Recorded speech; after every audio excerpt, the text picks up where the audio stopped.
You guys already know that North Naperville Autos is the #1 dealer of used cars in the Chicagoland area, but they are now offering shipping on all of their online purchases.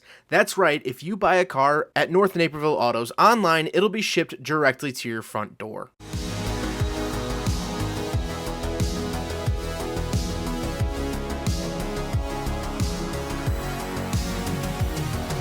Alright, what's up guys? My name is Zach and today I am driving a 2001 Toyota Avalon XL. Up front is a 3.0 liter V6 and down below is a 4-speed automatic transmission.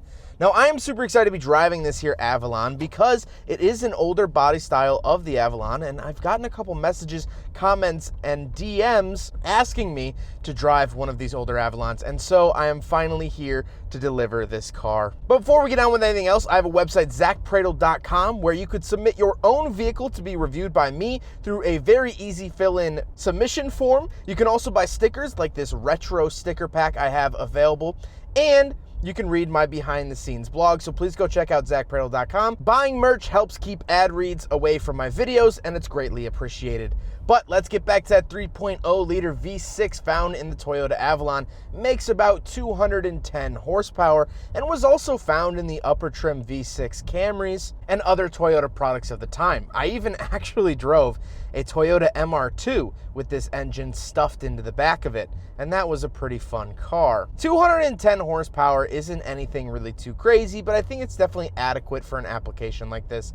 It's not going to be super sporty, but it keeps the Avalon moving right along. Now, there weren't actually any other drivetrain offers available on the Avalon. It was just the 3 liter V6 with the 4-speed automatic for 2001, and that is it. Which keeps things simple, but you were stuck with only one option. Like I said, paired to it is a 4-speed automatic. Same goes with the engine, is that you only got one offering. 4 speeds is a little low, especially for highway cruising and such, but for the era, it's pretty typical of what you would find in most vehicles. 4-speed automatics were kind of all the rage in the late 90s, early 2000s. Last but not least, of course, the Avalon is front-wheel drive. With all that being said, let's talk about the trim level real quick. XL. XL means base model. So in 2001, the Avalon got 2 different trim levels, the XL and XLS.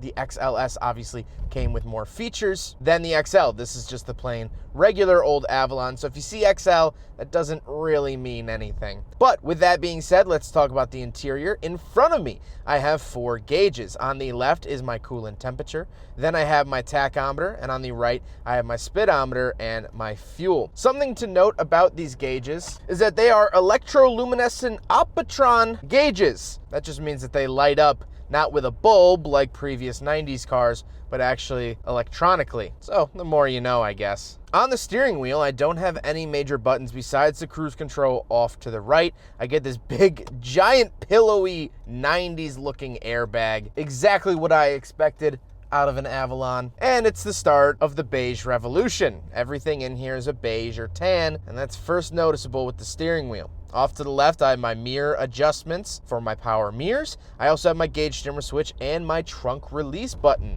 which is nice and high up. On the door, I do have my lock and unlock and my child locks, as well as my power windows. And I do get this nice little cubby down on the side of the door if I'd like to put any small coins, or maybe if I have a card to get in and out of a parking garage, like a little swipe card or something, you can keep that right there. Very, very nice use of space by Toyota, and I'm very happy with that. Moving into the center, first of all, right up at the top, you have this sort of swooping dashboard that goes all the way across. Now in the center, you get the odometer and time, which is right center. I don't know if I've seen a bigger odometer in a more recent vehicle, but it's right there if you want it. But then it continues all the way off to the right, and it just says Avalon. You get a lot of dead space. This is very much a 90s design cue. You know, this really makes me think of like the Unos Cosmo from the 90s, from Mazda, the 3-rotor twin turbo car. So you saw this a lot in that era. It's to be expected. Then I have 2 climate control vents and the hazard switch. Moving down below that, I do have the very typical Toyota radio. I get a Logic Control cassette player deck, as well as I do get a CD changer, which is nice in the base model. Tune, favorites, things like that. Nothing really to write home about. Down below that, I have the climate controls. I do get dual zone, which is fantastic for 2001. And of course, fan speed, where to send it. And I have this openable ashtray and 12-volt outlet, which I really like the fact that it can be hidden away and tucked away if I don't want to look at it. Moving on to the shifter itself. The shifter looks very 90s. Again, it is beige. And it does have this little coin area next to it, I guess. And it works, it functions. I do have an overdrive switch on the left side of it, if that's something that I want. And overall, it still functions and does the job. Then I do have these pop-out cup holders. So we will do a big friggin' bottle test. And I'm a little torn here, because the big friggin' bottle does fit, but the holder itself moves and isn't very sturdy. So I will give it a pass, but just know, I'm not that happy about it. Then we do get a center console. Nothing really in there. And then we have the seats. The seats are, again, beige and they are cloth, but they are very comfortable. To me, this is where seats started to get, well, uncomfortable in cars. Modern seats are nowhere near as comfortable as 80s and 90s seats. And so these seats are actually very, very plush. Are they Rolls-Royce seats? Not quite, but I still think that they are very, very comfortable, and it does give you a more luxurious feel rather than like a sporty, hard feel. Another thing to note about the seats is the fact that with the front seats, you could have optioned a front bench seat, which is kind of interesting. A front bench seat doesn't really fit the Avalon ideal, but you could have it. I guess it was to compete with the Grand Marquis or other similar vehicles like that, but very odd. But speaking of seats, we do have back seats, so let's go do a back seat review. All right, so we're in the back of the 2001 Toyota Avalon, and this is where you really start to notice that things are very different than the Camry. My knees have plenty of space.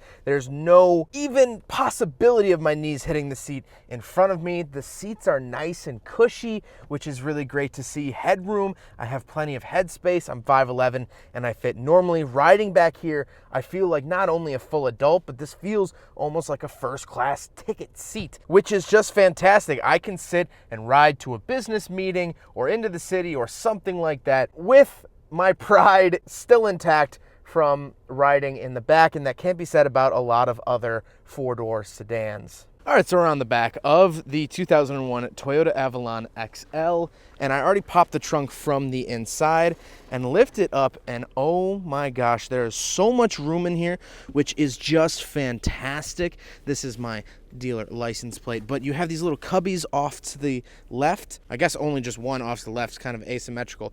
Tons of space in here. The only reason I am not laying down in this trunk is because I'm standing on gravel, and I don't want to get the gravel all in this nicely, freshly detailed trunk for the new owner. But that being said, this really is on par with like Crown Victorias, Grand Marquis, that sort of category of car.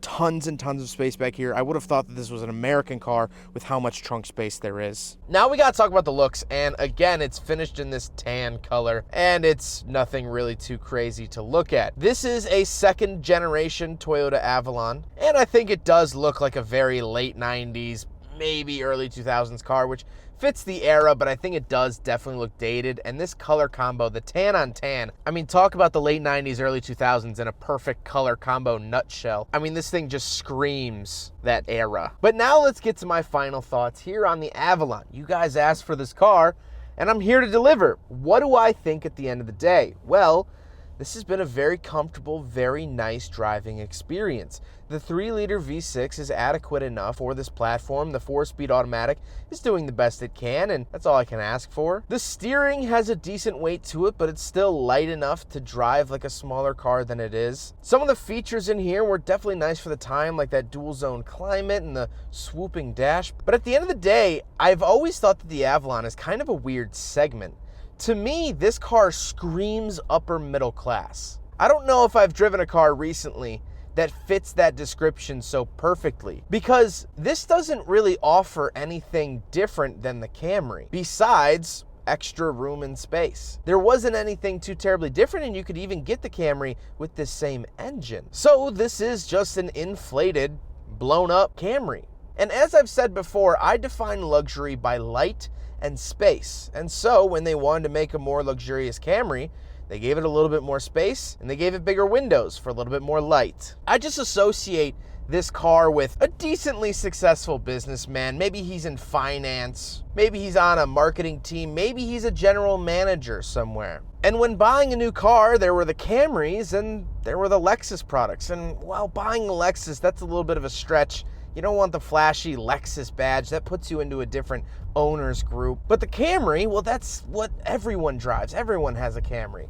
And so you land on the Avalon, something that's larger, a little bit more luxurious, a little bit more refined, a little bit nicer than a Camry, but it still doesn't have that Lexus badge. So you're not a millionaire driving your fancy new Lexus, and you're not the common man. So that's why I think this fits perfectly into the upper middle class. You could fit all of your lacrosse or hockey or football pads in the trunk. Like I talked about earlier, that trunk is massive. You can drive around your kids in the back. They're gonna be pretty comfortable. And yeah, it's still a Toyota product, but it's not a Camry. That's what your employees drive. They drive Camrys. The manager drives an Avalon. It's a weird little distinction that probably doesn't mean much to anyone else, but the people that bought Avalons knew. This is a little different. It's a little bit nicer, a little bit better. And in situations like this, ounces make pounds, and pounds make the difference.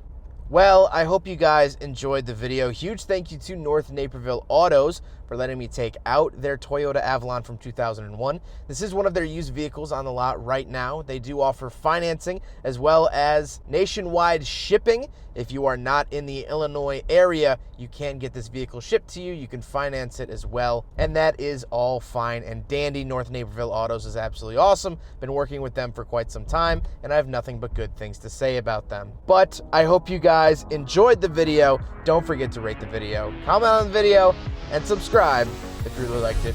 Take care, guys.